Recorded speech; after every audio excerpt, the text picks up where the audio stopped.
Whoa now, what's out? This the maniacal Menace, Kyle Smith, speaking from the future about the past and the present.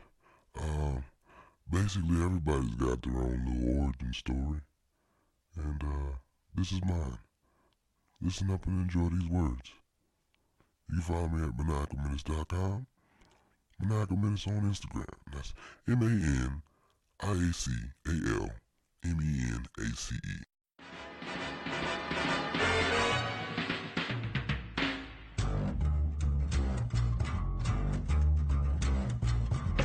I think it's time to blow this scene.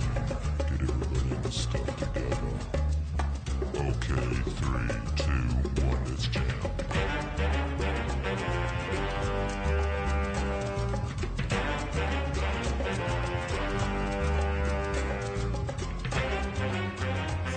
What's up? God damn, about time. Welcome. This is I'm Kyle Smith, the Maniacal Menace, and this is Tell Me a Joke. Episode 1. Basically, this is just me explaining about what this podcast is going to be about. Tell me a joke. The 4 most detrimental words as a comedian that you can hear. Just tell me. I hate that phrase. Tell me a joke. Once I knew I was a comic, like that phrase there just it stuck with me, and it was just the worst shit ever. Can't stand that. And basically what this is, it's a guideline to chasing a dream. First episode, I guess I'll just give you my backstory on what I'm doing here, why I'm here, how I got here, and what it's taken for me to get to where I'm trying to go. I'm trying to be the best, man. I'm trying to be that goddamn Richard Pryor, fucking Robin Williams, Dane Cook. I'm trying to be that nigga, and this is what it's taken for me to get there. This is my guideline. This is, if anybody, cares to listen to how this journey is going to go. Basically, this podcast is going to be it. And then I'll be talking to friends along the way. How their journeys are, what it's taken for them to get there, what their struggles that they've gone through. It's a struggle. It is. It ain't easy out here. We all trying to make it. And basically, I know I'm gonna make it. And so this is Tell Me a Joke. A guideline of chasing a dream. I think that's perfect. How did I start this? Me, myself, I had no idea. I wanted to be a comic. Don't nobody tell you that you're going to be a comedian when you get older, Ain't nobody told me this. And this life comes, this process comes with ups and downs. Man, you got to be crazy to want to do this. It's wild. This is wild. Like, I had no idea. What you see on TV is just the glory of us basking in it, but you can't even fathom until you actually in it, in the trenches of what it takes to become a comedian. You got to give up your soul. You got to be prepared. Yeah. You gotta be funny. And I'm not just here just to talk to other comedians as well. Sometimes it'll just be me here. It'll just be me hollering at y'all, chit-chatting, what's up, But other times it'll be other artists in general, not just other comedians. But I'm not just a comedian. I'm a poet. I'm an electrician. I do a lot. We'll get into that later. I might cut this out and then start a whole just going into the fucking backstory. But this is just a guideline or a rough. I've started this song so many times, and it's just like fuck it, I gotta go with it, you know. So this is this is the process of going with it, you know. You gotta for all those up and coming comedians. I've only been doing this for about 7 years. For all those up and coming comedians, man, keep grinding, keep writing, and keep writing. And stay funny, punch that shit up, and check with other people. Just go around and live life. Live life, enjoy taking it, embrace it, observe, read the room, feel the energy. You need to pick those things up. You know, but I don't wanna teach, I don't wanna preach. I'm just this is just a rough upbringing, basically. You know, I could probably get into this later, but it's crazy because no one knows. No one knows your calling. You don't know what you're gonna do, what you wanted to be when you get older. You get fed so much shit, and until you actually until you actually are developed in your mind to where you actually know what you want to do, you're just all over the place. And this will be Tell Me a Joke, episode 1. My interviewee, Kyle Smith, me, the Maniacal Menace. So, why do you want to be a comedian? What makes you want to be a comedian? How come you're a comedian? Backstory. Well, I had no clue. Like I said, I had no clue I wanted to be a comedian. It's crazy because I didn't grow up. I grew up in a fun family. Like my household, I grew up with my dad, and I didn't grow up with my mom due to other reasons. You know, it's been like that since I was little. Ever since I can remember, I was just always with my dad. I used to see my mom go, you know, separate families. Born in '85, so I'm 34 years old. I've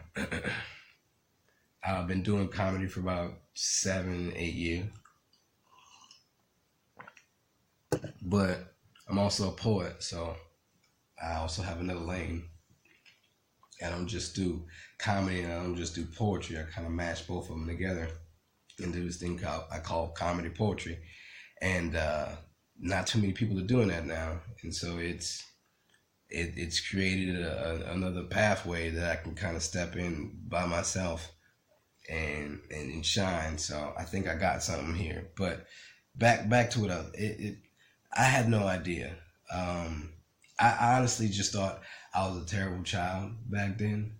Like I was one of those kids. I had ADHD, and yeah, my parents always subscribed me. I had to take Ritalin. I was one of those kids that had to take Ritalin to calm down and shit. I was always mischievous. I was always getting into things. You know, I was very talkative. I had nothing ever dawned on me to say, hey, you're gonna be a comic when you get older, Kyle. No, nothing pointed that at, like it. It's so flabbergasting to say that I'm here now, and I've never, like, growing up, I've never took two thoughts into this. I've been in New Orleans. I've born and raised New Orleans. I've been in there 34 years. Okay, in my situation now, to say that I'm where I'm at now, I am in Los Angeles. Okay, basically what I did is I uprooted, gave everything up, and just moved out here to chase this motherfucking dream because I think I got some potential and I can make this. I can make it. I got this shit. But my whole life, nothing said that, hey, this is what you was gonna do. I thought the third thing that I was gonna do was gonna become a Navy SEAL. Like I thought I was gonna be a SEAL when I got older. I told my parents, I told my grandparents. People used to ask in school. Thought that was a badass thing to do. My people, all my people were in the military. I'm raised in a military family. My dad's in the Air Force. My stepmom, she was also in the Air Force. I was raised stern, born in '85. So that means, in the '90s, spare the rod, spoil the child. And my dad did not spare the rod, nor at all. And I got my ass bust a lot. But that was life. I was a bad kid, and I understood that, But on top of that, though, I had like I guess you could say like a Jackson 5 relationship. He instilled in me a wonderful work ethic. Just if you want something, you gonna work for it, basically. And I've always kept that deep back in my mind, because that's if I want something, I'm gonna have to work for it, and it's held up ever since. But that's because that's how he was raised back in that old '70s upbringing. Boy, shut up, be a man or be poo-poo. I'll beat the shit out of you if you don't go ahead and do what you need to do. That type of shit. So that just trickled down over into raising me and my brothers. And I got a brother, I got two brothers and a sister. And, we was all raised like this. Very military, very, very stern. But it's still like none of that said comedian. And my dad was an amazing person. He's like my hero. Very silly man, but everybody in my family was silly, so it just kind of felt natural. If I thought that if I could make my dad laugh, then yeah, that shit had to be funny. And that was one thing that I always try to do, is make my dad laugh. And it was crazy, because him being so stern, that's all I wanted to do was see him smile and shit. I wanted him, I can't really say that I wanted him to do much. I was just glad that he was there. Most people ain't raised with a father and shit. So, I had mine, but my mama wasn't there. Like my real mom, I used to have to go see her. It's a whole nother story when it comes to that. I guess you could say all this kind of shaped me into being who I am. Going to school. I was raised Catholic, so going to Catholic school was one thing. I remember being at Catholic school, and they had nuns that would be smoking cigarettes, and to be like 6 years old, 7 years old, however, to be that young at a Catholic school, to know that nuns are supposed to be all holy and sanctified, but to see them sneak around the school bus and go smoke them a pack of fucking Marlboros and come back smelling like cigarettes, saying no, they don't smoke. Like that fucks with you a little bit. That fucks with you. And then, like, as a Catholic, being raised Catholic, having to go to catechism and shit, and not being able to eat meat on Fridays when Lent came around, I never understood it, but church was fun. Church was real easy to go deal with. Boom, stand up, sit down for about an hour. We good, we gone. Eventually, after a while, like, we just switched. Like, my dad met my stepmom, Stepmom came around. Catholicism went out the window. We done switched over into Christianity, and that fucked my whole head up. I'm like, well, I don't know what to do with. So what about this religion? What was this that we were doing?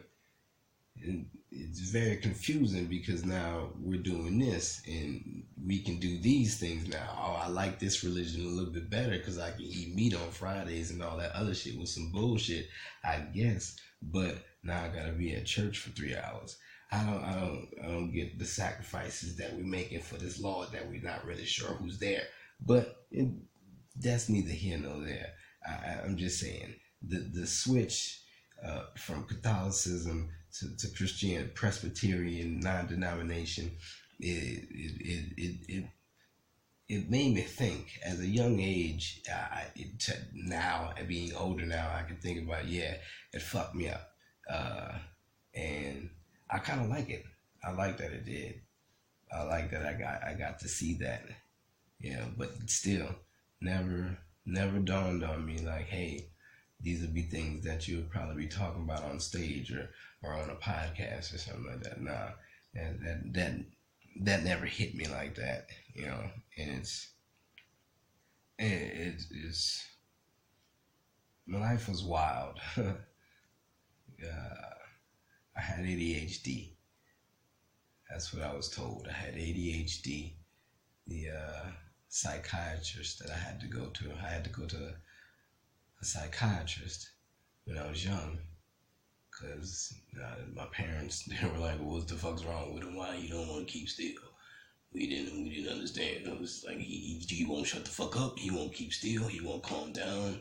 Like, we don't know what the fuck wrong with him. Like, take him in. I got sent to a psychiatrist, which was fun. I enjoyed the psychiatrist. Going there, doing like crazy shit. I remember Rorschach's. I used to say rickshaws. Rickshaws is not that. Rorschach's test. She gave me a Rorschach's test. There was lots of testing and shit. There's lots of weird questions and stuff that I would be asked. She would talk to me. And I remember when she took out the Rorschach test, and she showed me a few ink blots, and the responses that I gave, I guess, threw her off. I guess she wasn't really prepared for whatever I was going to tell her, and she was like, "Is that what you really think?" And I was like, "Yeah." She was like, "You have a lot of thoughts in your head like that?" I was like, "All the time. They just be running around, so many thoughts." Like, I be wanting to like express those thoughts, but then I forget them because other thoughts be coming. She's like, "You know what? You need a book, and you just need to write those thoughts down as soon as they come. Just write them down." And I was like, "Oh, okay." And ever since then, I've been writing. I've been writing ever since. Writing poems, raps, rhymes. I've never wrote jokes. Never wrote jokes at a young age. I remember actually having to go to a CAT scan. My dad kept me up. He had to keep me up at night, just because I was going to have to take a CAT scan the next day, and it was going to need me to not move for a very long time. And I'm a hyperactive kid. There's no way that I cannot not move, But in this CAT scan, you don't want to fuck nothing up, so you can't move. So basically, my daddy kept me up that whole night, and then the next day we went. I forget what time it was. It was a weird time, I believe, and we went to go get this CAT scan, and they hooked me up with all of these little suckers all over my face and my body. And then they slid me in this tube. And it was like, "You're going to go to sleep now." And I was like, "All right." And I woke up, and then that was it.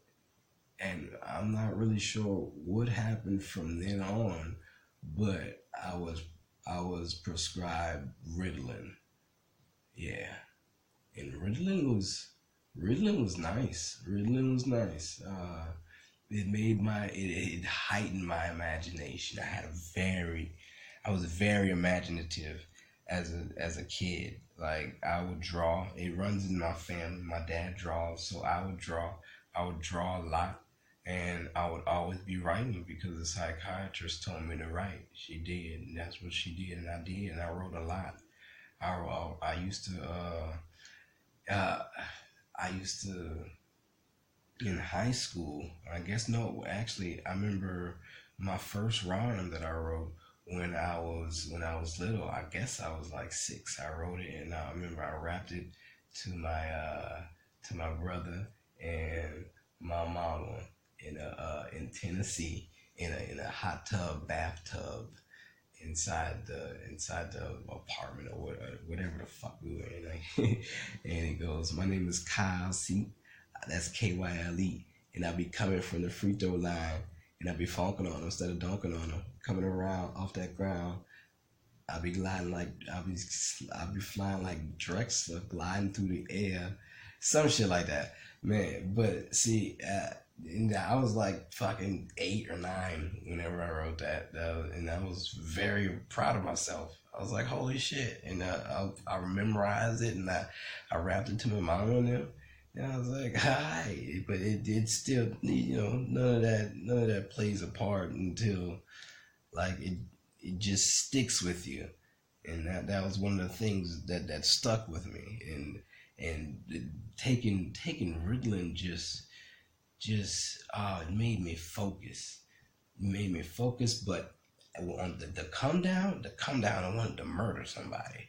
Like it was a terrible come down, and like it was a good thing to focus on. Like, but if I would focus on whatever I would focus on, it wouldn't be the work that I needed to focus on. I would just go in it. I would go ham on whatever I was doing. I draw a lot, and drawing brought me to a safer place, because being a hyperactive kid like that, I got punished a lot. Punished a lot. Okay, coming up from those, I got ass whoopings, a lot of them. But that's neither here nor there. That was just one of those things that instilled in me to be a stronger person. Going to high school, to taking Ritalin, and I was good with my grades and everything. I was very intelligent because back then I used to have to go to Catholic schools and private schools and shit. I was a very privileged kid, very privileged. I always had a 2-story house. So it was very crazy. Every house that we've been in was always a 2-story house. All right. My dad worked. I don't know. I guess he worked hard. I'm not really sure. I know he was the boss or whatever he was doing. They called him Mr. Cheese and shit. Yeah, inside jokes and all that. And I just knew he did something important. But he always fucking. He always provided. It was crazy, because my mom wasn't there. It never seemed like it was hard for him. He did what he had to do, and it's like this is like a tribute to my dad or some shit like that. But this is the backstory. This is the first episode, and going from Catholic to private schools, being privileged like that. I was always a very smart kid, always having to go to my room and shit, because if you were punished, whenever we get punished, like there ain't no TV, you can't go outside, you can't play no video games, you gotta read a book or listen to the goddamn radio. And by the time you listen to everything that's on the hip hop stations, like I gotta switch over to alternative rock. I know a whole bunch of shit that just takes me down nostalgia, but I was always intelligent. So going from Catholics and private schools, by the time I got to high school, things kind of done switched up. We moved into an area where we moved into a subdivision. which was, I thought we moved on up. I was like, shit, yeah, nigga, we got goddamn security around us and shit. Nigga, we got to go through some gates to get to our house. Nigga, we left the fucking hood. We out of the hood and we done fucking George and Wheezy'd our way up in this motherfucker. I was amazed by that shit. I was like, fuck yeah, whatever my dad doing, hey, you killing it right now. You know, to another 2-story house in a subdivision. But no more private schools. They tried to get me into a better school, but it was a public school. It was a magnet school and the car alumni, and that really, those 4 years is what like really switched that switch on in my brain to like, oh nigga, the world is grimy and nigga, you need to be tough. Cause I'm a small dude, okay? I'm small and I know I'm small. And there's some bullshit out here. And like, so you definitely gotta fight for yours. And coming from Catholics and private schools, nigga, talking proper, going to a goddamn public school, I wasn't ready. I wasn't ready at all. I thought I was. I was so happy. I was like, yeah, finally, by the time I get here, you know, I thought I'd be able to get to wear my own clothes and shit, you know, not have to wear a uniform no more. But which was a good thing that this school that I did go to, that year that I went to that school, we had to wear uniforms. So that was a good thing because my style and taste, if we didn't have to wear uniforms, was terrible. And that would have made it even worse. Because by the time I got to high school, immediately when I got on the bus for the first day of ninth grade, okay, the first day of ninth grade. This is just to let y'all know. This is how this went. This is the year 2000, okay. In the year 2000, just understand the status of certain, just to understand the status of black people. Okay, so first day on the bus, leaving to go to my first day of school as a ninth grader in the car. I want to be cool, and they had these dudes that came up to me at the back of the bus and was like, "Hey man, who you is? Yada yada yada. What you do and all that." And it was like, "I'm Kyle, you know, I'm here ninth grade." And it was like, "Oh, cool. Well, yeah, man, you out here, you getting pussy and shit." It's like, you know what? At that time, I did just get some pussy. I did, and I was excited to tell him that. I was like, "Yeah, I got me some pussy. What's good?" You know, thinking that, you know, I'm bonding. We're about to make friends. Lo and behold, no, not at all. No, that's not their motive. They just want some insightful information to go ahead and spread it without the use of cell phones at this point in time. But they asked me, and it was like, "Oh, so you ate pussy before?" I was like, "Ah." And at that time, my first time having sex, I did eat pussy. I did, and I enjoyed it. But in year 2000, as a black man, no, you should not eat pussy. But I was like, I'm not gonna lie, I think I'm making friends. Fuck yeah. Yeah, I ate that pussy. And it's like, oh, boom. Light bulbs and everything went off in their head. And it's like, well, we know how we're gonna ruin this new nigga. And then they conceded, and then they continued to just badger with questions from then on. It's like, "Oh yeah, how'd you do it? Oh, what did it look like? How did it smell? What did it taste like?"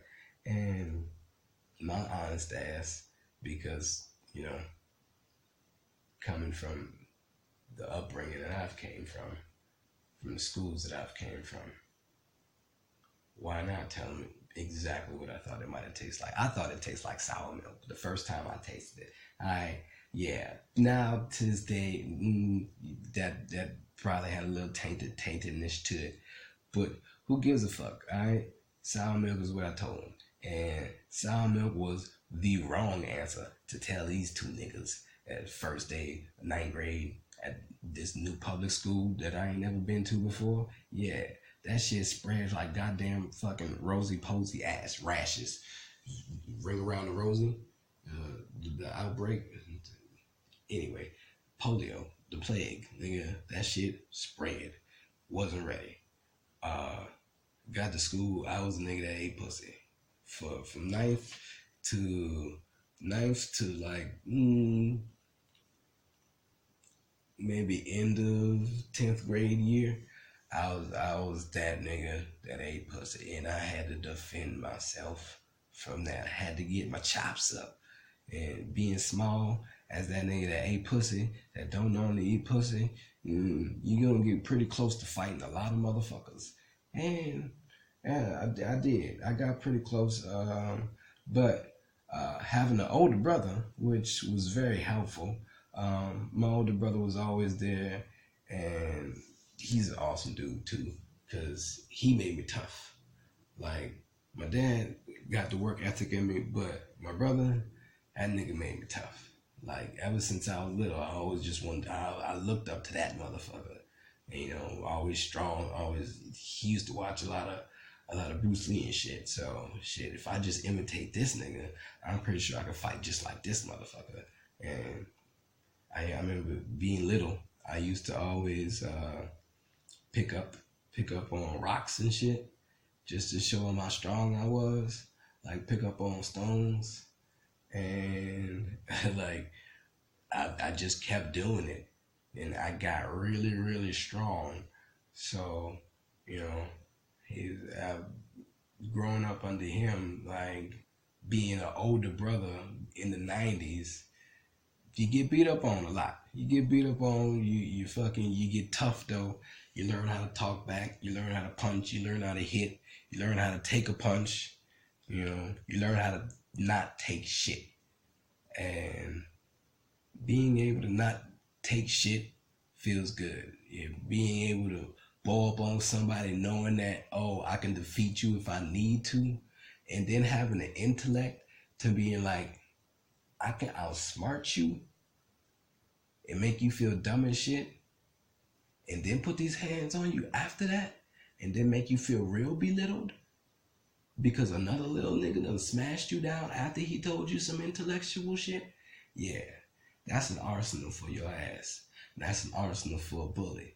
And I was prepared. So most of them didn't want that. The first time I've gotten into a fight in school, I threw this nigga into the glass. I threw this nigga into the window. Boom. Everybody woke up there. It was like, oh, Kyle don't play. Because, you know, I'm only nice to a certain extent. I got a little Hulk inside me. My bad. I don't mean to. It's not a Napoleon complex, I'm just saying. You know? But that's basically how I kind of survived or was able to manage through high school. You know, I also was able to get on the football team. I really wanted to play football. Like, that was my thing. That was my thing, the toughness. Like, I played a lot of sports. I ran track. I was on the swim team, you know. But football was my thing. I really wanted to get on the football team. Like, when I was little, I used to play for the little park leagues and shit. But I would never be able to get on the team because I was too small. I was always too small. I would always have to play the intramural teams. You know, at one point they wanted to put lead in my pants to make me heavier because I was real good, but I wasn't big enough. So, you know, I finally in high school, you know, finally got to that point to where I was able to get back in the graces of people in there, have my own little clique, you know. Fucking was able to roll around with some homies, and I got up on the football team. I made the football team. It was crazy because it was the varsity team. And it's not that often that everybody gets to make that cut. And there was like 3 cuts. And I remember being on the team. I remember fucking playing my ass off. Trying hard. And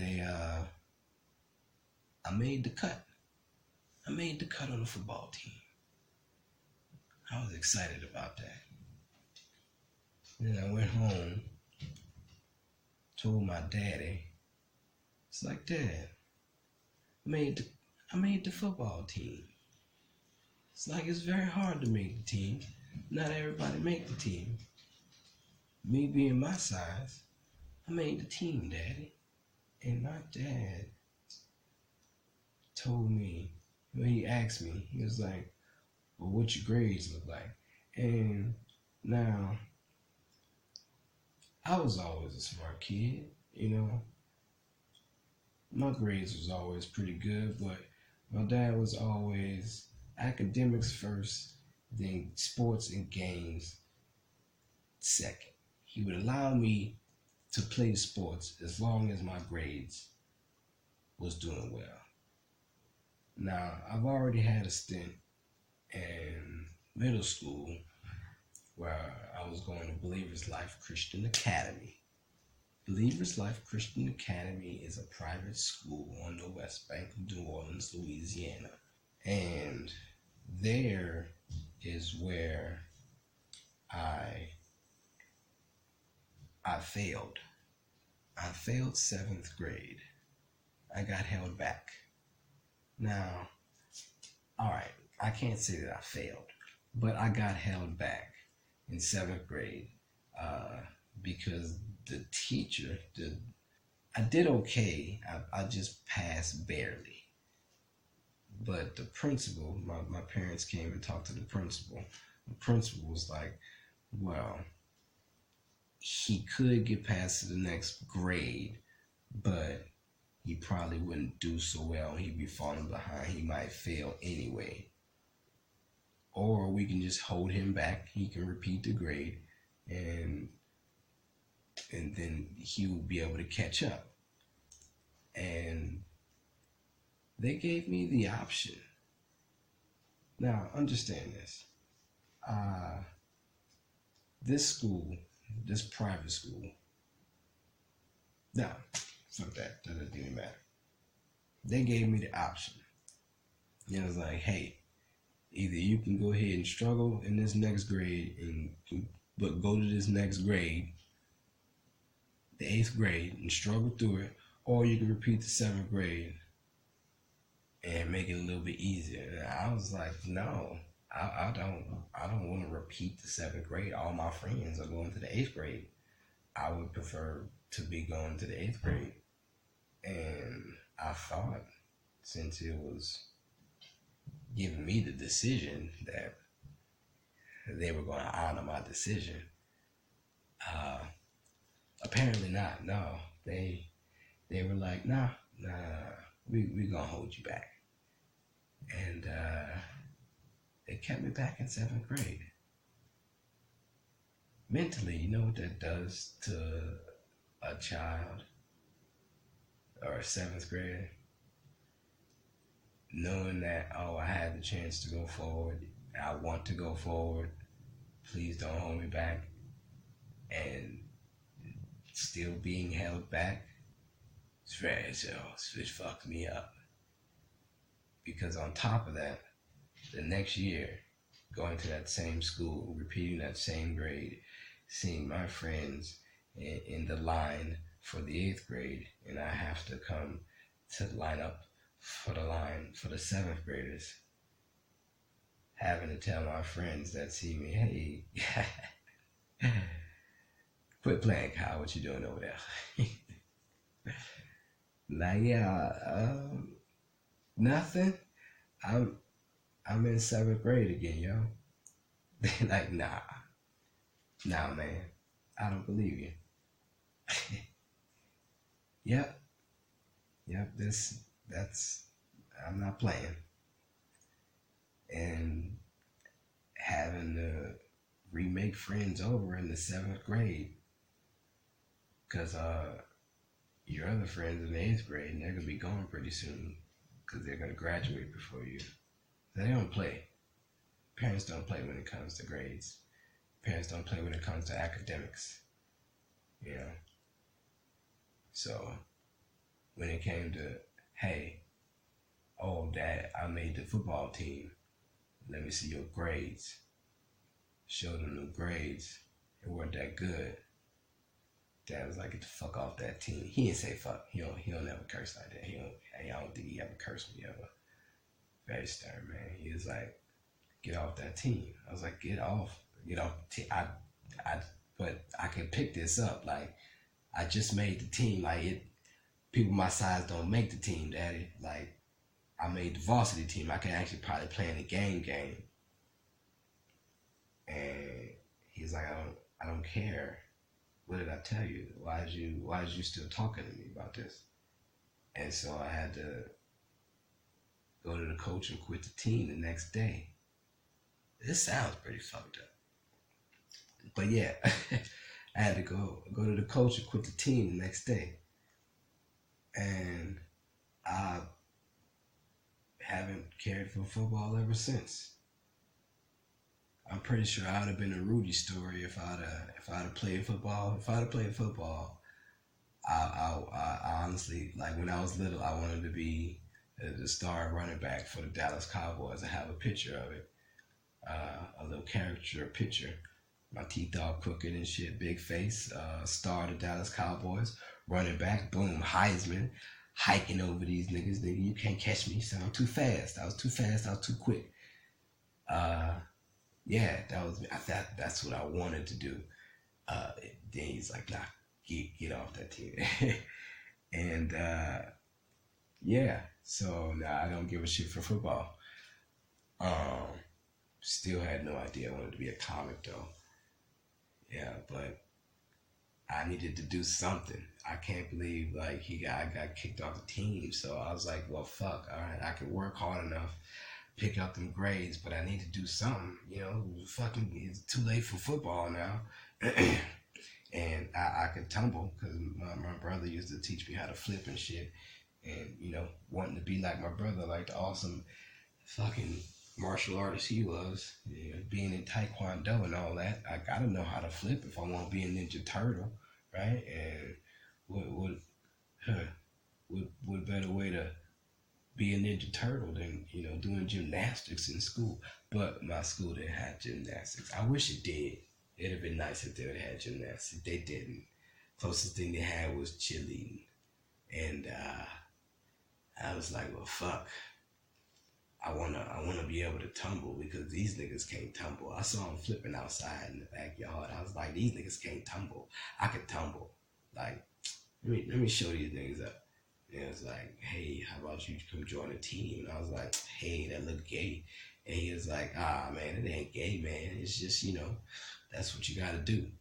You put you around a whole bunch of girls. I was like, I don't know, son. It don't look like you smashing none of them.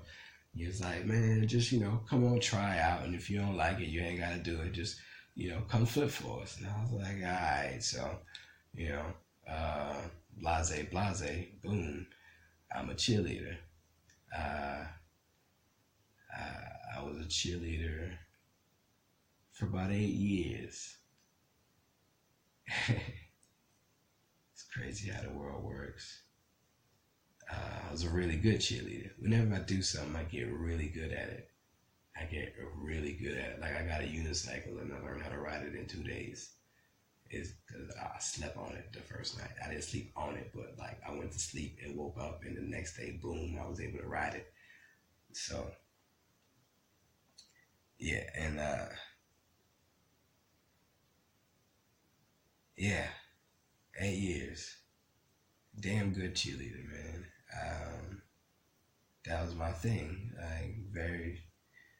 I had to do something, and you know, I picked my grades up, and I was good from then on. Whenever I get to doing something, like I get really, really good at it. Still to this day, I had no idea. Yeah. But I appreciate everything that was kind of like it. All this kind of like when I look at it, it kind of molded me into like being this person. You know, um, high school was something. I'm glad it changed me.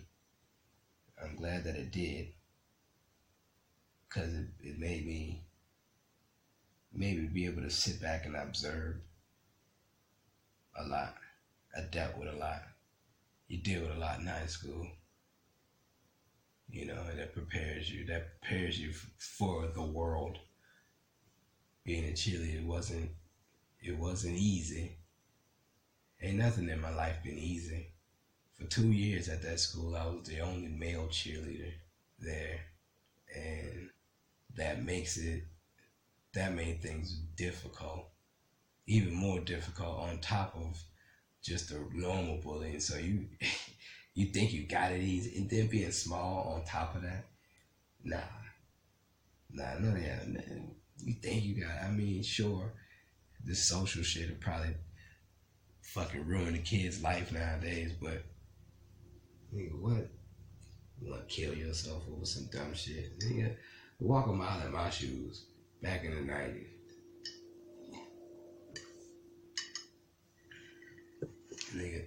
Nigga threw out the word fag like it was candy. I'm like, here you go, fag. Fucking gay asshole. It's just, back then, you gotta be, it was just too much. It was just way too much. But it toughened you up, you know. I hated school. Fucking couldn't stand school. Yeah, I guess that's when my mind started to actually veer off, because everything that I was telling me just like either was a lie or not there. Like I was raised to believe this, but then we switched and believing that, and yeah, I could do this, but I can't do that. Being restricted from this, but being able to do that. Being this age, but not being able to go there. It was so wild. Very sheltered. Very, very stern upbringing. Yeah. I loved to do cheerleading because it got me away from school, and it got me away from being home. Most of the time I didn't want to be home. So most of the time I didn't want to be at school though. Fucking hated school, but did very well. I ran into when we moved to the subdivision, that's when I ran into my good friend Ian. And that's when like things took another level. That's when weed got introduced. I'm a big weed head now. But for my 18th birthday, it's the first time I smoked weed ever. Haven't stopped since. Said it tastes like crawfish. It burned my throat, and I smoked it through a little pipe. And he was like, "Oh man, the only way you're gonna fix it is if you hit it again and it harder." I was like, "Alright, sure." Ruined my fucking smoking experience for the first time. But yeah, that opened my mind to just being free in the world and being a free thinker, because I coming from a sheltered upbringing, noticed that all my friends were younger than me but had more freedom than I did. And I was like, how do y'all have so much freedom and I can't do this? Like, it just everything, it felt like I was so caged in. Like, all of this was just so blocked off. Like, I couldn't do this, I couldn't do that, and I didn't know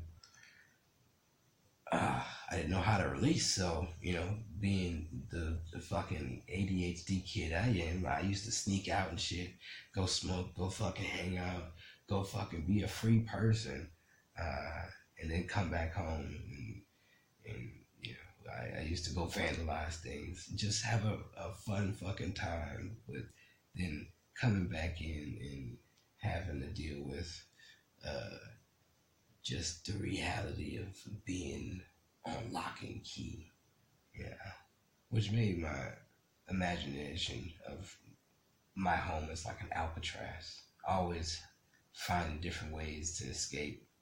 My imagination would just take me to places like, oh, if I could, I want James Bond. I love spy movies for that reason. Like I'm a big James Bond fan just because I like to tinker with shit. We used to have alarms every house we went to, and could be able to sneak out the house. I knew where each alarm was, like which door was chime, which window I could go out of. I used to sneak out the front window in the dining room, the room that you're not supposed to go in. I used to sneak out that window because it didn't have a sensor. Oh man, just fucking because being in just so locked up, uh, it got fun. It just all that, just the carving of David, boom, making me into this person. Like I would really open my eyes up to comedy, like in high school, like towards the end when like things got really fun. It's like MySpace came around, like people started to, or the world started to open up to itself, and fucking Dane Cook, motherfucking vicious circle, rough around the edges. It just, oh man, uh, Dane is what really opened my eyes to fucking comedy. Like I knew about comedy, I knew about the Richard Pryor and Robin Williams and all that, but it didn't. I didn't. My third eye wasn't awakened to everything. All is comedy. Like once you notice, once you see, it's like that car. Like once you, oh, I want this certain car. Once you want that certain car, like oh, I want this Mustang, and then you start seeing all those Mustangs. And once you get that Mustang, now you start seeing the same Mustang. Like you, yeah. It's like once once I noticed that that comedy was a thing. Like comedy was just everywhere after that. Like commercials, fucking TV shows, just everything was comedy. It's like, oh wow. But at that time, it's things still didn't hit me. Things still didn't fucking setting in my mind that maybe you should get into that. Being silly as a child, I guess I was a class clown. I'm not even sure. I just understood that I was quick witted, and I had to stand up for mine. And the only thing that was going to make me friends with other people was to make them laugh. That was my thing. I just to get out of a awkward situation, have somebody smile. Don't be mad at me. Like I don't want you to hurt me. Like I'm the good guy. Smile. Things like that. Like I've dealt with so much, and to hear the descriptiveness of Dane motherfucking Cook, it really like that shaped the rest of my high school years right there. Off into college, like to where I would repeat him to my homie and everything. We were just going to BK. Gotta have the coops. We go to the BK Lounge. We go to fucking Burger King, chill. Go get us a fucking $1 double cheeseburger and 2 apple pies. Gotta have the coops, man. Goddamn motherfucking Dane Cook.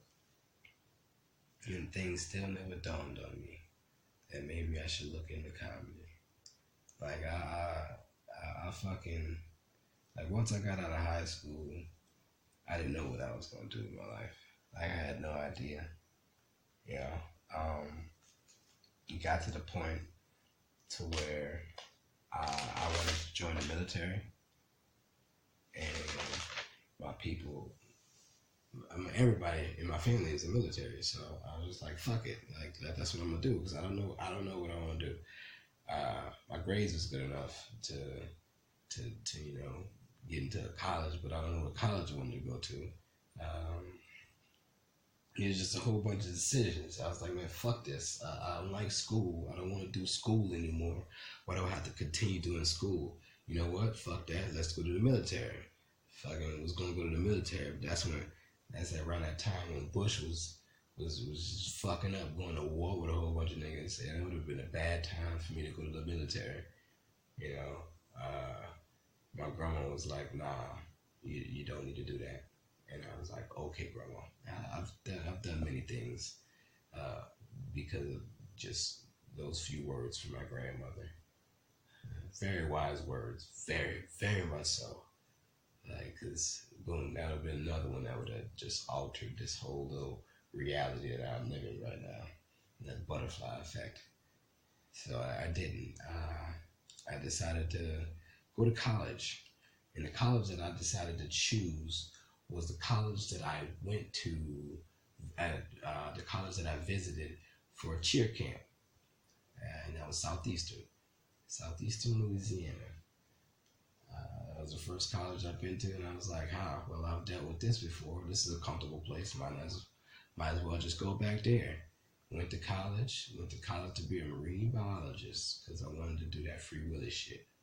And yeah, notice that you can't do that Free Willy shit. There's no Free Willy shit when you get into marine biology. Like, lots of biology when you get marine biology. There's way too much of that non-fun shit. When biology and marine biology, aquatics of biology comes together. It was, yeah, I dropped out of that shit. I wasn't, it would have been nice to continue with Spanish. I was pretty good with Spanish. But the Spanish that I took in college was very advanced, and it was at 8 o'clock in the morning. I was like, nah, fuck this. For 3 hours? Nah, I dropped that shit. So, yeah, I hated school, man. I don't even know why. I went to college because my mama had got money from, my grandma had got money because she teach piano to these white folks. And this white folk was like, yo, I ain't got no money to spend on my grandson besides this piano money. So here, let me give it to this needy nigga kid that might need it. And they swindled it, and so they paid for 2 years of my college. Man, I did 2 years of that shit. It was wild. Like my mom, all right, so my mama's situation, okay. This is my mama's side of the family. Now my dad's the one who raised me, but my mama, all right, my mom was in jail when I was little. And this is, I am a fucked up individual. When I think about all this shit, I'm very fucked up because I just had to process this on my own, all of this, and I had no idea how to. No one told me what to do with it. But as I was young, my mama was in jail. My mama was in jail for selling crack or something like that. I'm not really sure. She real hood. She real gangster. She gangster. Like, I'm pretty sure she stabbed some people or some shit like that. She's done a lot. And I didn't know. Like, no one told me that she was in jail. It just one day, like, I'm 8 years old, and I'm at my grandma's house because, you know, I used to go over by my grandma's house because she had a three-story house. I used to sit down at the bottom. I used to sleep at the bottom. I used to sleep downstairs in the den area. They had a TV, and it was a little library area. They had a TV there. My mama used to cut me up some chopped up weenies. You know, I would sit there and I would eat chopped up weenies, watching the original Jungle Book, original Mowgli, the naked Mowgli running through the woods and shit. But yeah, those are those memories. And so I used to go by my mama, and I remember one time, like, for a while, she just wasn't there. And, you know, my dad would be going to drill, and I would still go over there by my grandma. You know, I always wondered where my mom at. And I forget what they would tell me. They were like, oh, she's not here, or she visiting somebody or some shit like that. Whatever. And one day the phone rang, and I answered the phone, and it picks up, and it said, would you like to accept this call from Aida Marshall. It's like, oh, yeah, and I was like, sure, and then called from the prison. I was like, huh, and I gave the phone to my grandma, and I was like, hey, grandma, this is what you just said. This is my mama. She's like, oh, give me that, boy. And she took the phone, and then like my mom was on the phone after that. I was like, oh, huh, that seems kind of weird. Sounds like you're in New Orleans Parish Prison. One of the things that they was trying to hide from me is that she was in jail. She was in jail for a while, for a very long time. And then once I found out, that's when we finally got to go see her.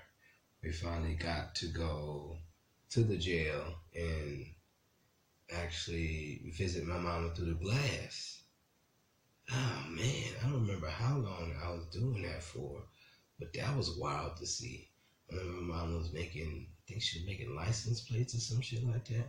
But that might be the joke, that motherfuckers go back there and make license plates. She was making some shit. I don't know. I don't know if I was right into it or not. It was very, very crazy. I'm like 8, I'm not prepared for that. And my grandma, she a Jehovah's Witness. So there's certain things that she should do that she don't be doing, that she do be doing. She ain't supposed to do certain things. It's like, fuck that. It's so crazy because she don't really give a fuck about no, but she ain't really at that. She ain't give a fuck. She still she uptight. She still don't give no fucks about it. Anyway, yeah. So by the time she finally got out, it was just all strange. And I was like, I never really asked. I think I asked my daddy or something like that, but. I'm like, whatever. And I just threw it behind me. I was like, okay, I guess that happens. That's life. And that's all cool.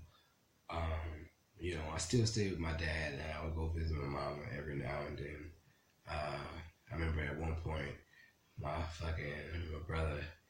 brother just had it with my grandma, and fucking my brother didn't talk to my grandma for like years because my grandma had cursed me out and left me on the side of the road or some stupid shit. She was mad or something, left me on the side of the road. Oh man, wild. I was like, what the fuck is happening? I was like, I thought we were just gonna see my mama. Why am I mad like this? It's so crazy, but yeah. When my mama got out finally, me and my brother would go visit my mama from time to time, and no one ever really told me what my mama does or what what she's about.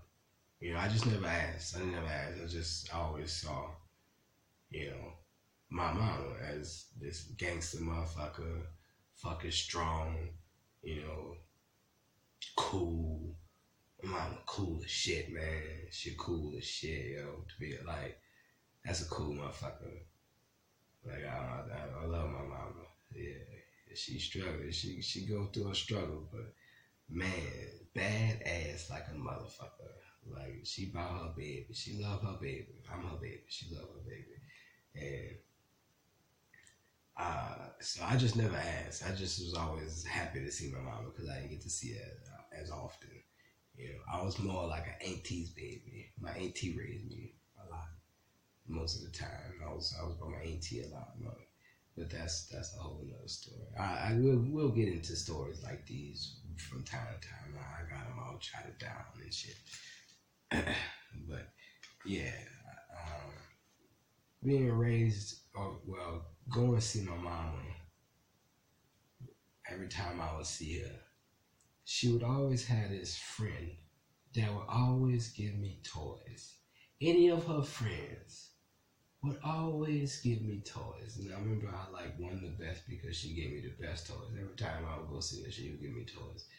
To this day, like, I'm pretty sure that person would still give me toys. I never thought anything of it. I was just like, oh man, this is one of my cool friends that she she always got a toy for me to play with, or she every time we come to see her, she give me a toy. And, you know, I'm like, I never understood why they would always, at the time, I never understood why they would always give me toys. But now that I'm older, I know why. But it was so crazy because I remember my mom would always be so close with these people, with her friends. I was like, you know, they would always go in the room and be looking at porn on the room by themselves. I'm like, why y'all looking at big black greasy dicks? Why y'all looking at greasy dicks right now? What are y'all doing? Why y'all looking at greasy dicks? You know, it was something wild to walk in on. Yeah, my mom and them, she was wild, and I remember like each of her friends, she was always close with. But you know, we would never stray away from by their house. It was usually just we always by their house. I'd sit in the front room watching cartoons, playing with the toys or whatever, and they would be in the back. I remember one time I was riding with my mama and my brother and one of my mama friends, and I seen a picture on the floor on my mama's car. So I picked it up and looked at it, and there was a picture of my mom and her friend, and it was like a Valentine's Day picture, and, you know, they were like hugged up, like a prom date type. And I'm looking, and I'm like, nah, y'all real good friends, and so y'all taking Valentine's pictures like this. And I'm like, I think I'm like 16 now. And it fucking dawns on me, and I look at my brother, and he been staring at me the whole time as I'm looking at this picture. And I look back at the picture, and then I look at my mom and her friend in the front seat. And then I look back at my brother, and I'm like, hey, mama gay? He was like, I don't know. Ask mama. And I'm like, nigga, tell me, son. Mama died? He's like, ask her. I was like, man, I can't. He said, ask her. So I was like, Maya died? And she was like, boy, what you said? I was like, Maya, you alright? She was like, that's not what you said. I was like, yeah, no. I was just asking if you was alright. Just checking on you, you know. She was like, yeah, I'm alright. And then I looked back at my brother, and he just laughing. He's like, you stupid. And I was like, son, why didn't you tell me, son? He didn't say nothing.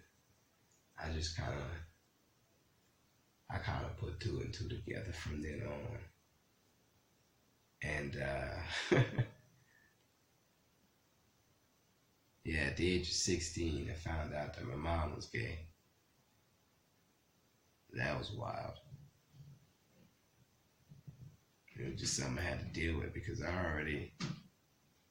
already at that point, you're already trying to figure out what's what and what's not, especially being in high school, being the only male cheerleader, not being the gay one, but having other gay male cheerleaders wanting to hit on you and not understanding that why you gay, how come you're gay, what makes you attracted to a man, and being confused by that. Being in high school, definitely confused by that. And then finally finding out that my mom is gay, and then just like, well, fuck, how am I here? Like, how does that work? Like, this doesn't make sense. If you're gay, then how do I get here? Like, what do you have to have, like, you like the penis somehow, you like dick, right? You take, and, boom, another conundrum.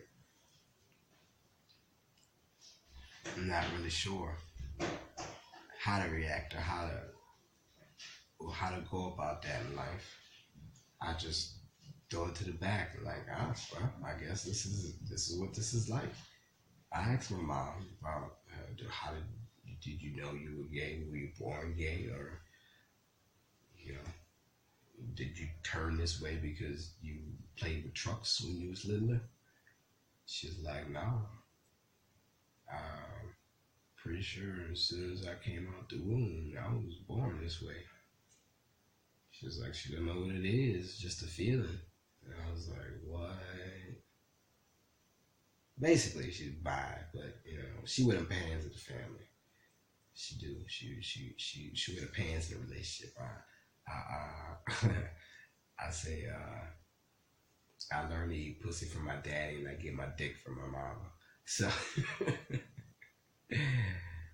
yeah, because the Smith boys really know how to eat some pussy. But yeah, once that hit me, I was just like, well, fuck religion, right? I don't know what this is needed for. That totally went out the window. I wasn't sure how to think. Yeah. But, you deal with it after that. That's life. I was actually the wing bearer at my mama's wedding when she got married. She got married in Atlanta, like not too long after Katrina. And yeah, it was a nice wedding. I felt proud. I got to see my mama off and shit. It was like, oh, well, boom, this is life. That's what it is. Just something else to think about. As you getting older, trying to figure out what the fuck you gonna do with your life, where you gonna go, what you supposed to do. I had no idea. Fucking finally got out of college. I was like, I don't know what the fuck I'm gonna do now.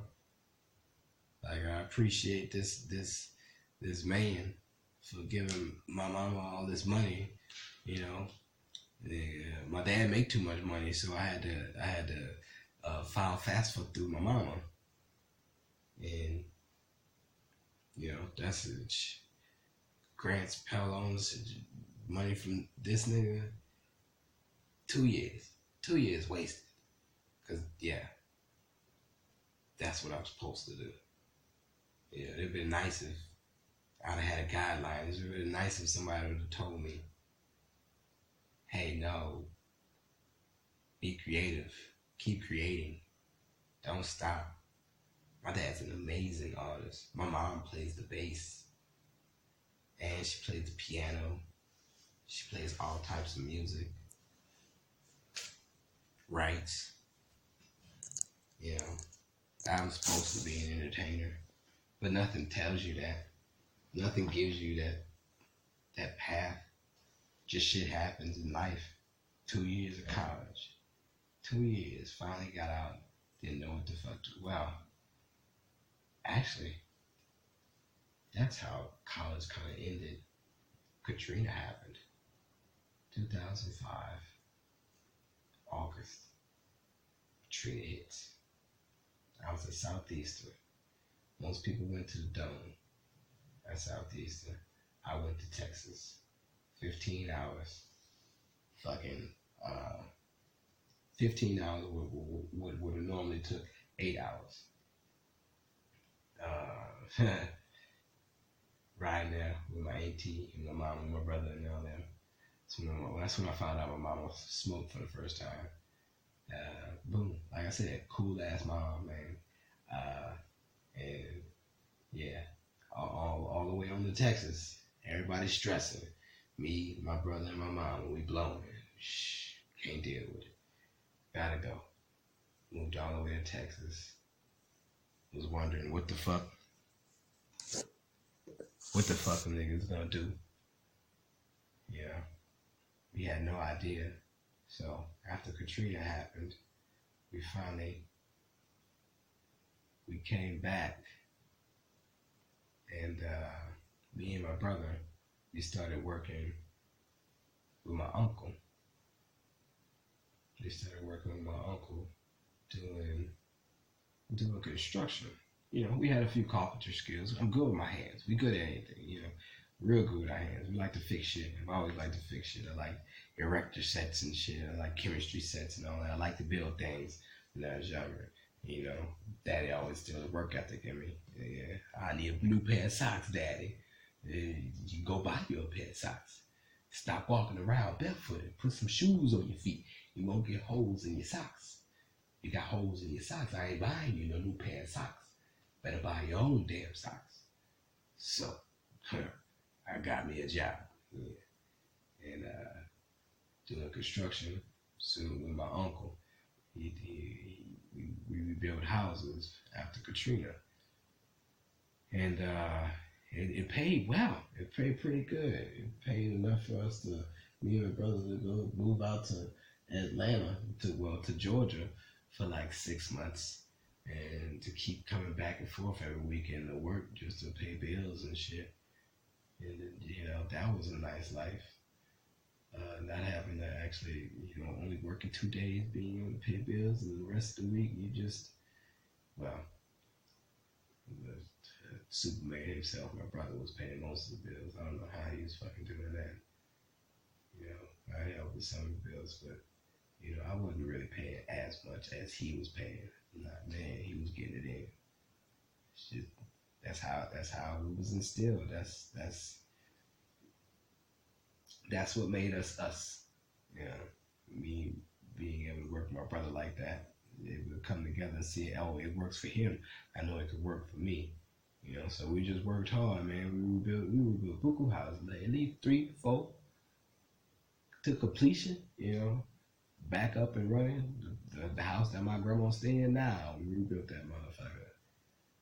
Fucking remodeled it, added shit, took shit away.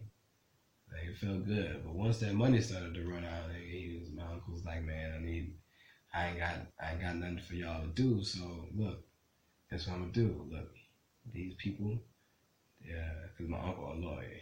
This is somebody that he worked for. He was like, they got an electrical company. Y'all go ahead and fucking fill out an application, try to get on, right? So it was like, all right, shit, next job then. You know, marine biology wasn't gonna be my thing. I enjoy working. I don't want to be behind no desk. I'm tired of fucking learning and shit. I don't want to learn. There's nothing that I want to study. Yeah, I'll go ahead and go ahead and get this job, get this money real quick. Shit, be set. You know, get my picket fence in the yard. You know, my 2 kids and a lady. Yeah, shit, the American dream, basically. You know, fucking barbecues on Independence Day, that type of shit. Flag on the front, hoorah! You know, but we went and filled out the application. Be electricians. We went there on a Friday. Motherfucker was hired Monday, and that was way back when. That was 12 years ago. That was 12 years ago I got hired on as an electrician. Went to school for 4 years, ABC school, up in St. Rose. Got my certification as an electrician. Certified electrician.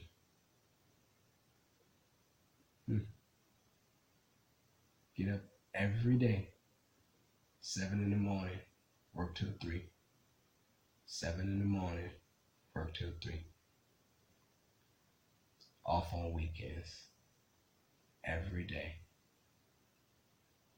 Since basically 2005. Every day. I gotta be at work for 7. So that means I gotta be up for like 6, maybe 5, depending on how far I gotta drive. Every day. Monday through Friday, off on weekends, going to school on weeknights, yeah, every day, yeah. But it's crazy because working so much like that, it just becomes second nature. Like that's what you do.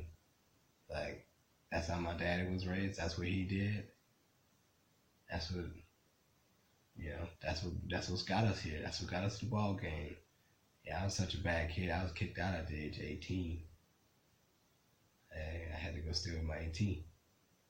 So, you know, I kind of been gone since then, especially after college, bouncing around with my brother and them. But I ain't been with my dad since then, since the age of 18. Ever since, I know I got a place to go. It's not like I can't. Ain't no bridges been burnt and nothing like that. I was just at that time, so everything's good. Yeah, my family loves me. I'm just saying, that's the type of upbringing I came from. And, yeah, we're going to being an electrician. It fucking opened the door just for so much just income to come in, so much knowledge. It's just like, oh, this is what I want to do. I like this. This is cool. I'm building shit. Like that took that little bitty erector set that I had and like made it full scale models. I'm out here pointing that shit in my city that I'm in, saying, oh, look at that, nigga, I did that. Oh, look, you see them lights up there? Nigga, I did that. Nigga, the Superdome shit? Yeah, nigga, I mean, I ain't had nothing to do with that, but, I know niggas that did that. Yeah, fucking right. I got with this company called All Star. I don't need to give them too many props, because fuck them, it's some racist cunts, but they did hold a nigga down, and that's what's up. Like, it really gave a nigga an opportunity. That life back then, it was rough, but to be able to gain that knowledge of a skill like I can't get taken from me, like, yeah, I appreciate them for that. But fuck them. But thank you. And yeah, fucking, I'm good with these hands, and when it comes to this electrical shit, I'm damn nice. I'm damn nice. I ain't got no journeyman's call, because like I said, I hate learning, and I don't want to have to learn anymore for shit. But that was what I was doing after Katrina. Boom, that ain't nothing dawning on me that, oh, maybe you should be, taking those things that you used to write down and craft them into some type of comedic joke. No, ain't nothing saying that. I'm just working, trying to fucking live life, trying to live that American dream, because that's what was instilled in me. That's what my daddy told me to do. So I was going to do that. That's what I was going to do. I was going to get me a wife, settle down, and do everything, Either since I wasn't a football star, I was just going to have these fucking cheerleading trophies and accolades to say that, oh, look, this is what your daddy did. Your daddy had dreams and ambitions. Look what I used to draw in class instead of actually chasing that dream. I would have just had something to show for. That was it. And,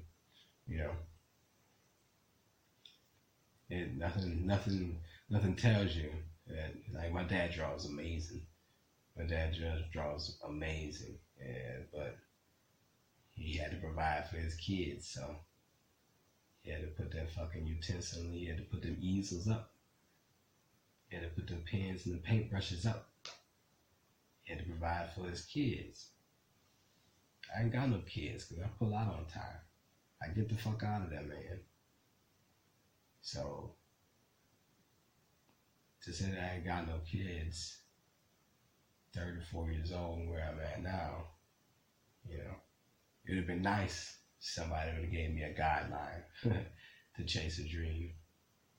I'm still being an electrician, not knowing what the fuck I want to do in life. I go out. My friend Ian, the one that I used to get into mischief with, yeah, Uh, we used to do some fucked up shit, but that's these stories I'll let y'all know about later. He took me to my first football game, first NFL Saints football. He's a big Saints fan. He took me to my first Saints game, and I was riding with him and his brother. It's about 7 years ago.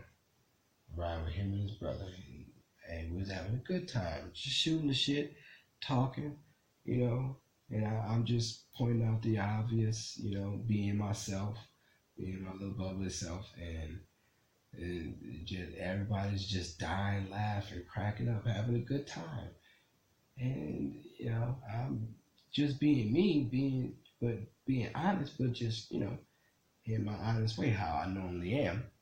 And I didn't think it was that funny. It was funny though. I was killing that day. And he, as we was talking, he was like, "Yo, man, son, dude, you're funny. Yeah, you ever thought about being a comedian?" And boom, right then and there, I had that "That's So Ravens" moment. That moment where all my entire life flashed before my eyes. Fucking just everything. Catholic school, private schools, fucking public schools, nigga bullies, Catholicism, mama gay, daddy stern, like all of that flashed before my eyes, and I was just like, wait, what? He was like, "Yeah, dude, you're fucking funny. You ever thought about being a comedian?" And I was like, "Nah." He was like, "Man, maybe you should try." And from then on, my altered. From that day, that's when I knew I wanted to be a comic. And that's when I knew, like, oh, I have something special that's going to take me far. That's when I understood that a comedian is what I want to be, who I want to be. And this is why I'm here now in LA. Away from my friends, away from my family, away from people that I know dearly, away from people that are close to me. I came here to chase a dream.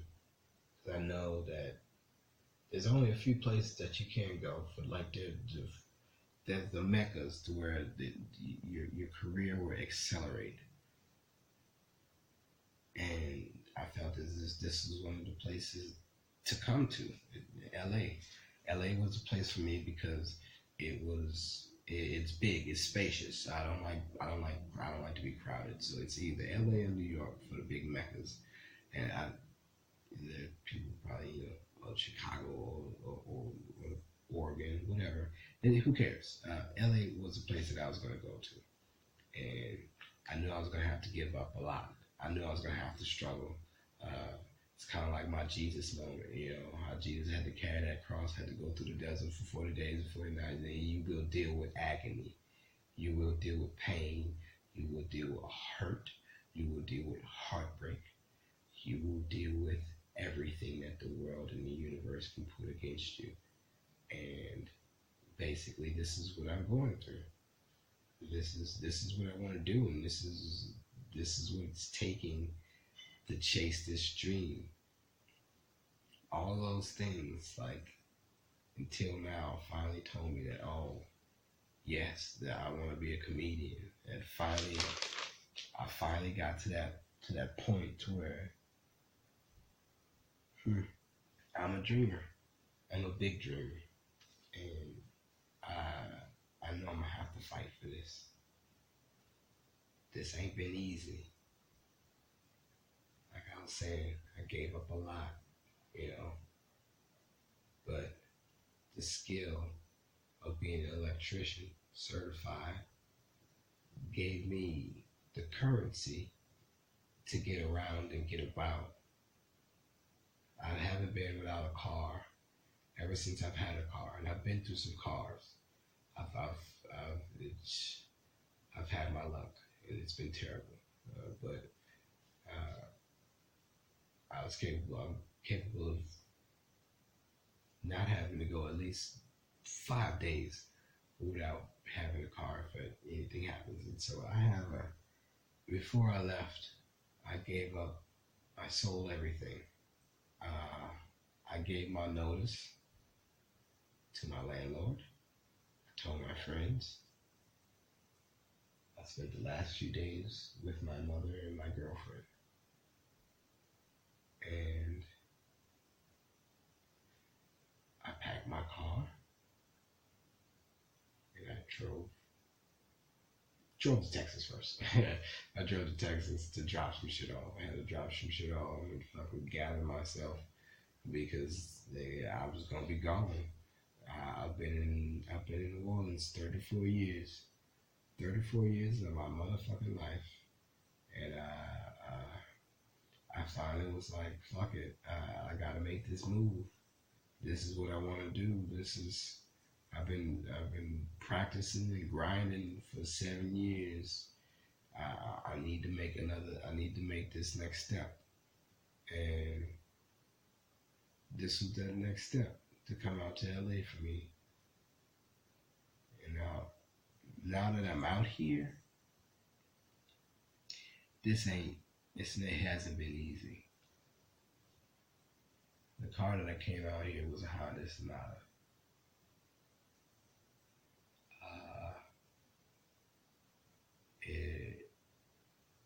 I was financing it, and also had to pay insurance on it. Insurance was pretty high. Never had my own insurance due to other stories, but yeah. So through the grace of God, I had a vehicle. Leaving from Texas, took that Honda Sonata and drove 23 hours non-stop all the way to LA until I got here. I didn't stop till I got here. 23 hours and 2 grams of weed. Woohoo, I made that 2 gram stretch, but I made it here. I got to split it with tobacco.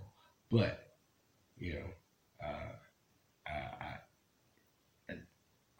I didn't, people say, how did I do that without going to sleep? I just, I stopped to gas up and take a piss and shit or whatever I needed to do. And fucking trail mix, vitamin waters, and 2 Arizona RX cans. 2 Arizona RXs and a vitamin water, energy, and trail mix. 2 bags of trail mix. Mixed nuts with the fruit and yogurt. Yeah. Boom. 23 hours. All the way. Non-stop. Till I got here. When I got here, it was raining. And it's weird because people was like, why is it raining? It don't rain in LA like this. And it rained for a good 2 weeks. 2 to 3. No, it rained for that whole month, to be honest with you. And people's like, what the fuck's going on? It is a new world. It is like it's like Who Framed Roger Rabbit. It is exactly like Who Framed Roger Rabbit. I'm seeing Hollywood from behind the scenes, before they pull the curtains back. But when you finally get here and you get close up to it, it's like, oh, nigga, this shit grimy. It's like, whoa, and I get here and I pull up and I stay up in Van Nuys. This is where I stay. Stay in Van Nuys. Lots of Mexicans out here. Lots of Mexicans. Oof, calm it down, Mexicans. Jesus. But love the tacos. And yeah, it ain't been easy. First day since I moved out here, I got my tears out. I loved on my old lady before we left. I said bye to my mama. And when I got out here,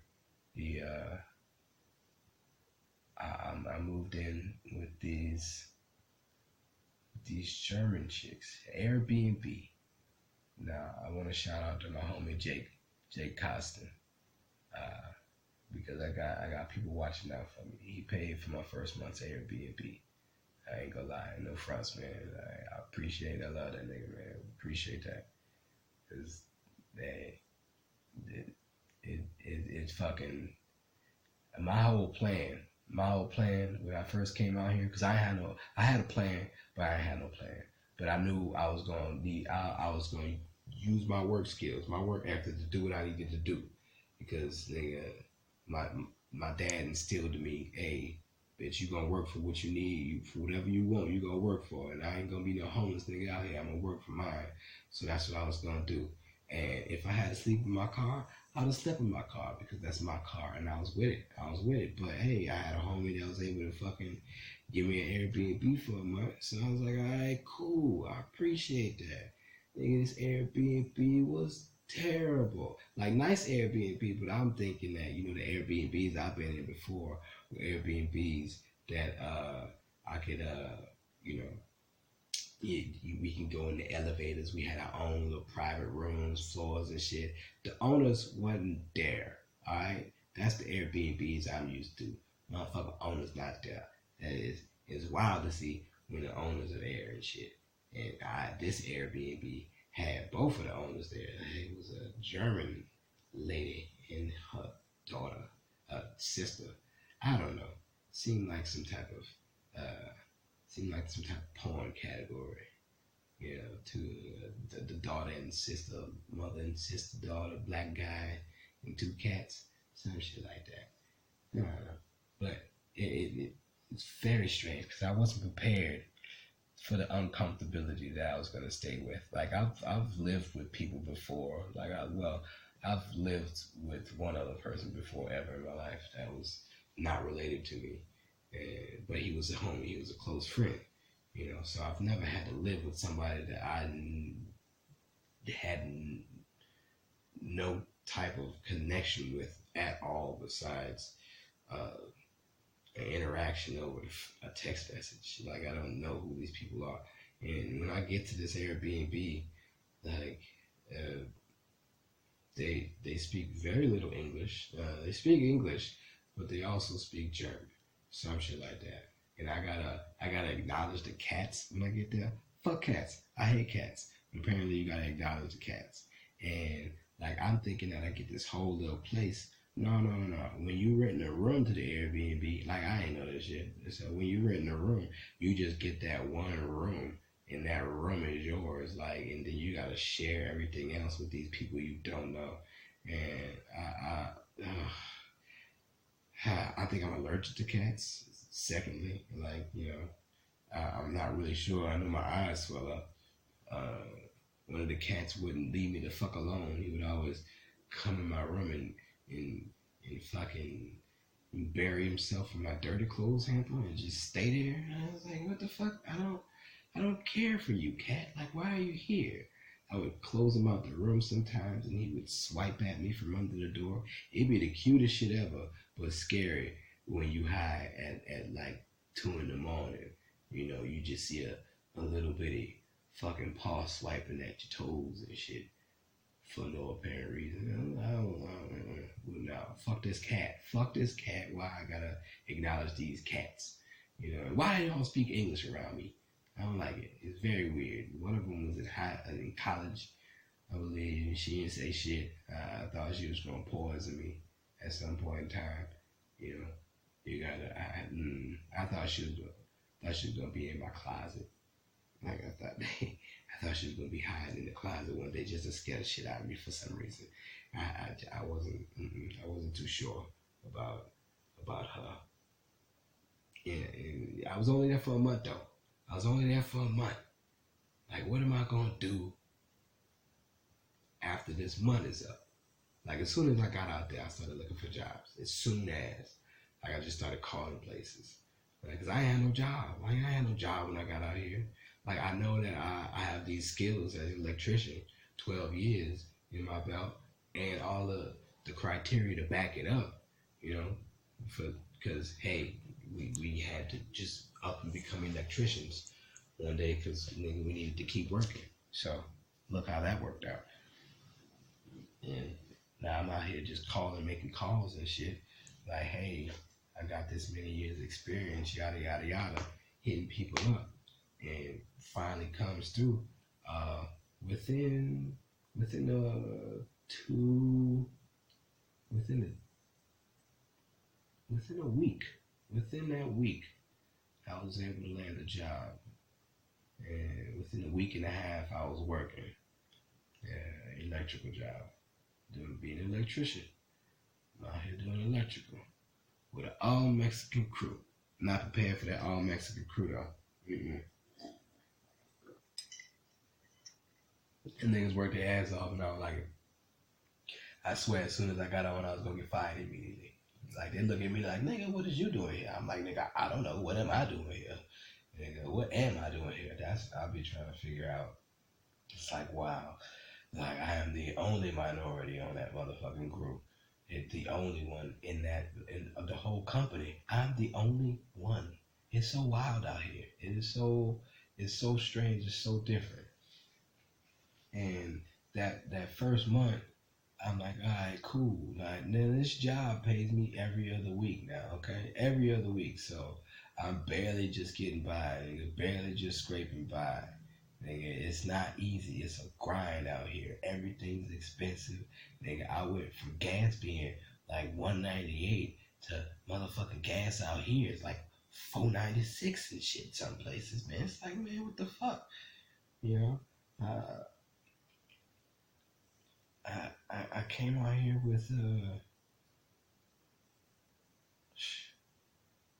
like $1,000 or something like that. $2,000? I don't know. That number don't matter. I didn't come out here with much, you know. But I understood that I got this job. That's the second thing I needed to do. You know. Don't see, for people that go places, don't go there without no skill. Don't go there without no backup. Thinking that, oh yeah, just this dream that I'm gonna have is gonna make me. Nah. You're gonna need to work for it. And you're gonna need to put in that time. You know. Ever since I started doing comedy, like, that's all it's been.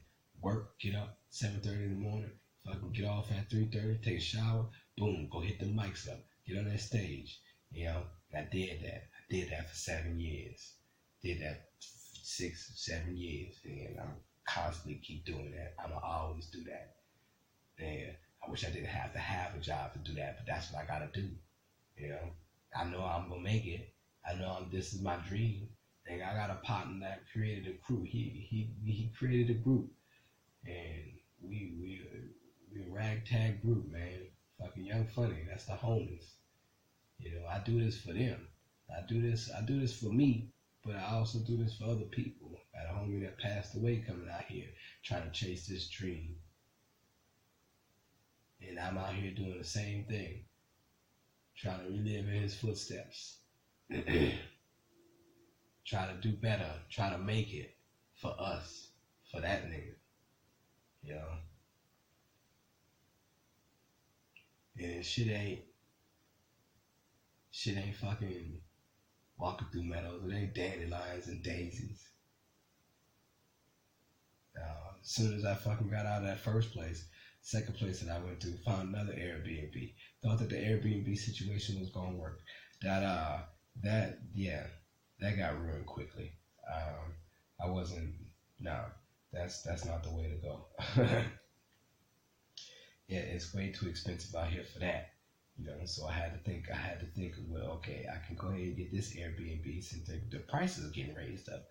I don't know how long I'm going to be able to have it for. You know, I'll check in the next 2 weeks. I don't know if I'm going to be able to pay for this. And so it was just like barely skinning by the skin of my teeth on certain things.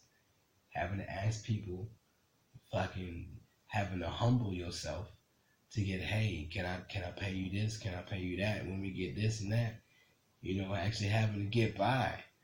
I got to my second Airbnb, haven't had to sleep in my car yet, and I was like, all right, now my next move, what's gonna be the next one? This next one was he was a Rico Suave ass nigga. He was a very suave ass fucking Mexican Chicano. I don't know. He ain't nigga that look like he drive a Harley and drink cervezas in the morning. He was one of those niggas. I never seen him. I only seen him one time. One time, and it was so weird to see that, to go from people being there to like, nah, this nigga, I had my own little room in this Airbnb, which had its own little fridge and shower, so I could stay secluded, but everything else to that apartment was open. I could lock the room and shit.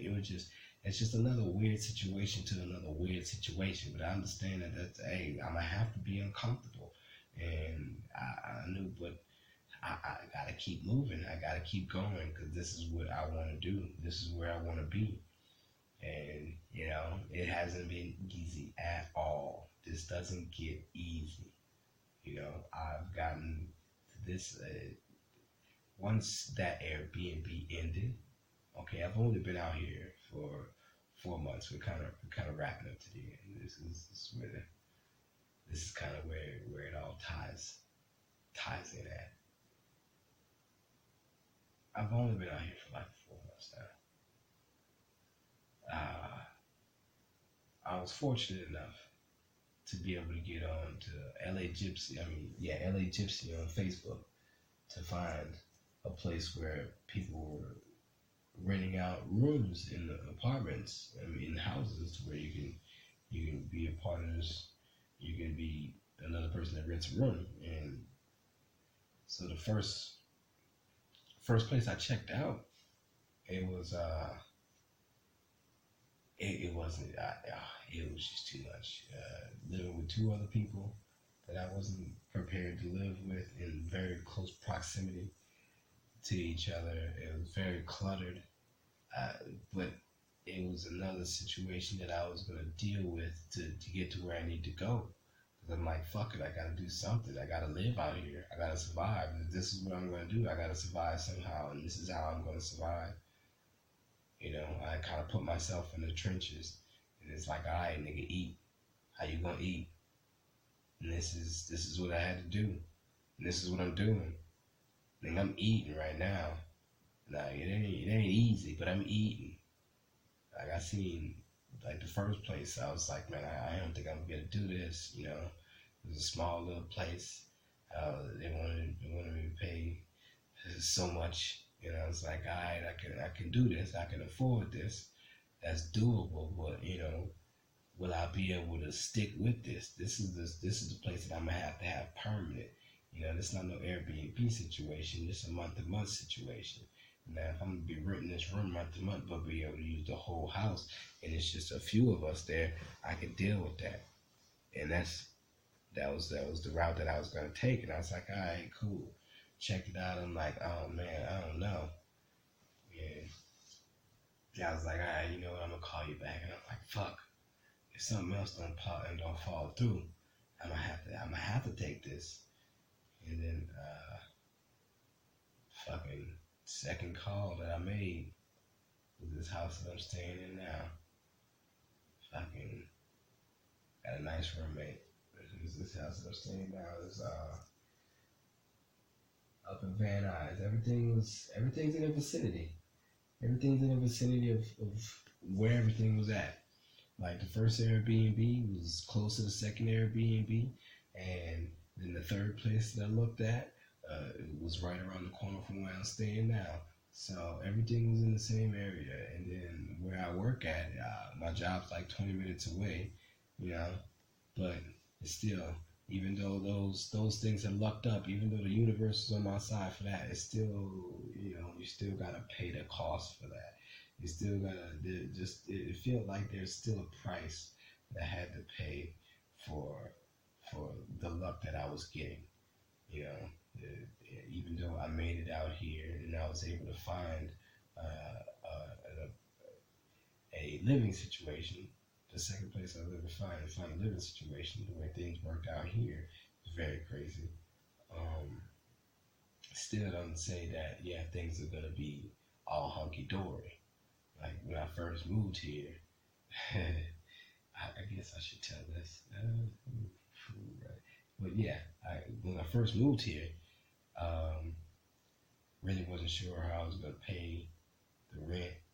Like I said, you ask for favors for favors, just word of mouth, no contract, just hoping that, hey, nigga, we all trying to get it out here, we all trying to live, we all trying to eat. She's an artist too, she's an actor.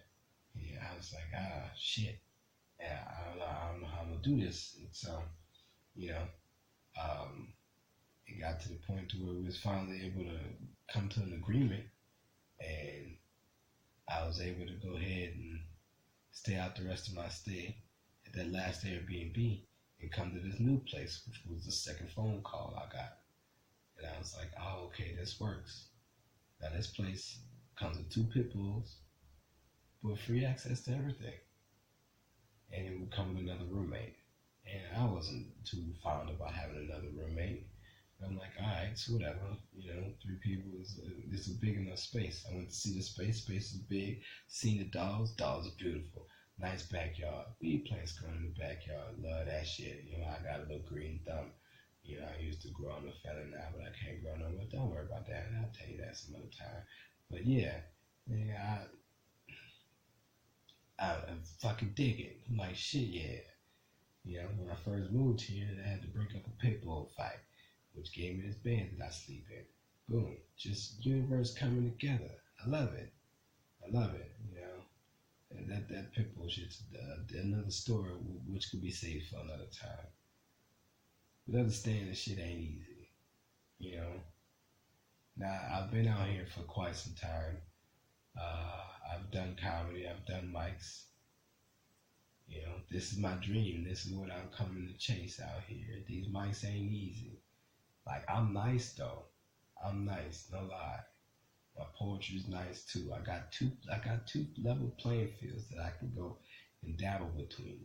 When I first got out here, that was what gave me my first paying gig, was the poetry. I needed to do something just to feel like I belong somewhere, entertainment-wise, because this comedy scene out here is terrible. Coming from New Orleans, man, the comedy down there is loving, it's family, it's heartwarming, it's encouraging. They're there to help build. Out here, there's no building. There's so many goddamn people, man, they disperse as soon as they done whatever they're doing. Most places you go to is just comics. You can't talk to people. There's no audience. It's wild. It's a different dynamics than I know I'm in the trenches. But I'm good, though. I'm nice. So, coming out here, that's what I was prepared to do. And it's gotten terrible. Like I said, I'm the only black guy that at my job. I've been threatened to be like fired so many times. I just got this job. It's the only job. I don't know if I can get another job. Y'all threatening to fire me because I don't work like the rest of these Mexicans. Yeah, they give and then they take. Like you get the luck, but you also get the backlash in return. Like it ain't nothing gonna come easy. It's not. I gotta work extra hard now just to keep up with these motherfuckers so I don't get fired. And then on top of that, I gotta make sure I can pay these bills. When my check comes every other week, man, this shit gets skimpish. It gets real close. Riding out here this whole time, man, around Cinco de Mayo, motherfucker smashed into my car. My car got totaled. The car that I rolled out here with, 23 hours, got me all the way up here. Still financing it. Total. I'm out here by myself. What the fuck am I gonna do? I'm stuck. Fuck I'm gonna get out of this. This shit ain't easy, sir. This shit, this ain't no walking state. You can't just be walking around now. Everything far. Everything far. I ain't got no bike. I can't bike my electrical tools to work. The fuck am I gonna do? I got insurance, I was able to get insurance and shit. Being an adult, doing the adult shit that you gotta do, that still don't prepare you for life's mishaps. Well, I'm sorry, it does. Because I was ready. But knowing that I'm going to have to work extra hard now and knowing that I'm back in the hole, thought that I was going to be good, still struggling, 2 days after that, about a week, I had my rental. I had a rental, which was nice, but I had to pay for my own rental because of my insurance situation. My insurance was, I have my own. This is what I had to do.